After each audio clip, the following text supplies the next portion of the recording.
Learning Law BNSS Section 102 Direction etc. of Search Warrant। Search warrant जो issue किए गए BNSS के section 96, 97, 98 और 100 में, तो उसमें बीएनएसएस के जो प्रोविजंस हैं 32, 72, 74, 76, 80 और 81 बीएनएसएस के सेक्शन के प्रोविजंस अप्लाई होंगे।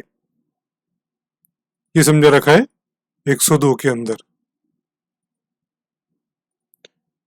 Person in charge of closed place to allow search section 103।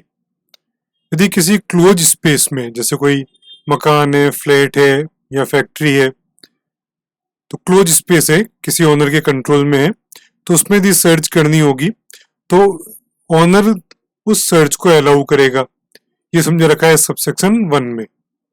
इसमें टोटल 8 सबसेक्शन है, तो 1 में ये समझा रखा है कि ओनर अलाउ करेगा। लेकिन यदि ओनर अलाउ नहीं करता है तो जो भी ऑफिसर है, जो भी पुलिस ऑफिसर या कोई भी ऑफिसर है, वो फोर्स का यूज कर सकता है। मींस गेट को तोड़ सकता है, एंट्री करने के लिए जो भी करना है वो कर सकता है, as per section 42 subsection 2 of BNSS. If any person concealing any article, यदि सर्च स्टार्ट होती है और कोई पर्सन वहां पे खड़े होकर किसी चीज को छुपा रहा है, तो उस पर्सन को भी सर्च किया जा सकता है। ये समझा रखा है सबसेक्शन 3 के अंदर। यदि कोई वुमेन है, ऐसा कर रही है, कंसील कर रही है, तो किसी वुमेन ऑफिसर के या एम्प्लॉय के द्वारा ही सर्च किया जाएगा। और जो भी आइटम उस पर्सन से रिकवर किए जा रहे हैं तो उसकी लिस्ट बना के उसको दे दी जाएगी। ये समझा रखा है सबसेक्शन 7 के अंदर।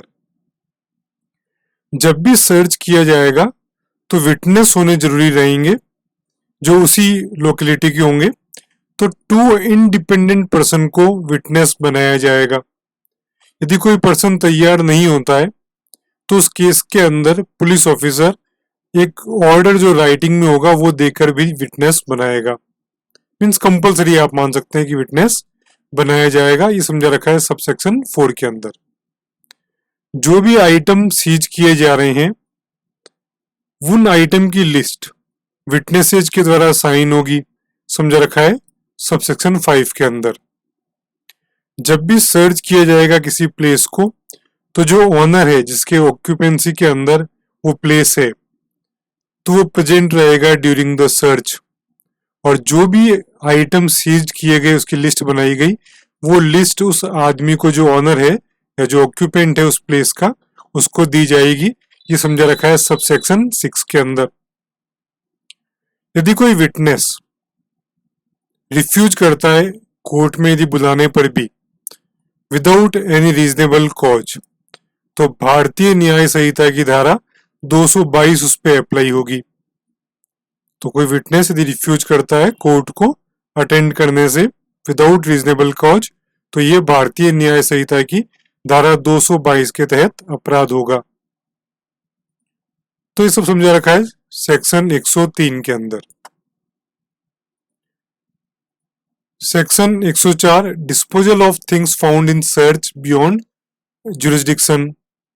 यदि कभी सर्च किया जा रहा है बियॉन्ड द जुरिस्डिक्शन और वहां पे आइटम सर्च सीज किए जा रहे हैं, सर्च करने के बाद में सीज किए जा रहे हैं, और कोर्ट बहुत दूर है जिन्होंने इश्यू वारंट किया था, वारंट इश्यू किया था, तो जो उस इलाके का मजिस्ट्रेट है जिसका जुरिस्डिक्शन है, तो उसके अंदर सीज आइटम लिस्ट के साथ में प्रेजेंट किए जाएंगे और वो मजिस्ट्रेट उस कोर्ट में ट्रांसफर कर देगा जिन्होंने वारंट को इश्यू किया था।